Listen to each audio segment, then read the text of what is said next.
சிவாஜிக்கும் அழகிய தமிழ் மகனுக்கும் உள்ள ரிலேஷன்ஷிப் தெரியுமா? അപ്പോൾ വിഷമമുണ്ടല്ലോ, ആ വിഷമത്തിൽ ഇരിക്കുക പുള്ളി, അത്ര വിഷമം. ശരി വരാം സാർ, ഇത് വേണ്ട സാർ, ഇത് യൂസ്ഫുൾ ആകാം സാർ. അത് നല്ലൊരു സോങ്ങാണ്, ഇത് ഒരു ക്ലാസിക് പോലത്തെ സോങ്ങാണ്. അത് വിജയ്ക്ക് പിടിച്ചില്ല. വിജയ് പറഞ്ഞു, അപ്പോൾ ഞാൻ പറഞ്ഞു അങ്ങനെയാണ് ഞാനൊന്ന് ഇത് മാറ്റിച്ചേക്കാന്ന് പറഞ്ഞു. വെച്ചിട്ട് വിസിറ്റിംഗ് റൂമിൽ ഇറങ്ങണം. റഹ്മാൻ്റെ മുഖം ഭയങ്കര എന്നാ സാർ. അപ്പോൾ ഞാനെനിക്കൊരു വിഷമം, അങ്ങനെ പേടിച്ച് വരിക. സാർ അത് ഹീറോക്ക് പിടിക്കലേ, ഹീറോക്ക് പിടിക്കലവാ, உங்களுக்கு பிடிக்கலவா, எனக்கும் பிடிக்கல, உங்களுக்கு பிடிக்கல, எனக்கும் பிடிக்கல சார். அவர் டப்பாங்கூத்து மாதிரி ஒன்றும் பண்ண மாட்டேன், சுத்தமாக பிடிக்கல சார். என்ன பண்ணலாம், மாற்றி பண்ணணுமா?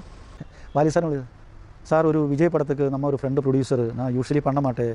ப்ரொடியூசர் எனக்கு ரொம்ப வேண்டப்பட்டவர், அவர் சின்ன வயசுலேயே எனக்கு தெரிஞ்சவர். அது பாரு, நான் ஒரு சாங் ரெக்கார்ட் பண்ணியிருக்கேன், அவருக்கு பிடிக்கலன்னு சொல்கிறாரு. என்ன சொல்கிறாரு, எனக்கு என்ன பண்ண தெரியாது. இந்த மாதிரி സിറ്റുവേഷൻ தான்.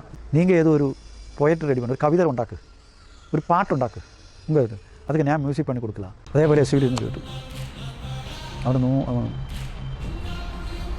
തലയാട്ടി, അവൻ്റെ കണ്ണൊക്കെ ഇങ്ങനെ ഒന്നും മിണ്ടില്ല, തലയാട്ടി. അത് സിഡി തിരുമ്പി വേണം വെച്ചിരിക്കുന്നു. പുള്ളി വേറെ പടത്തിന് കൊടുത്തു കേട്ടോ. പുള്ളിക്ക് രജനീകാന്തിൻ്റെ പടത്തിന് പുള്ളി അത് കൊടുത്തു. അത് വേറെ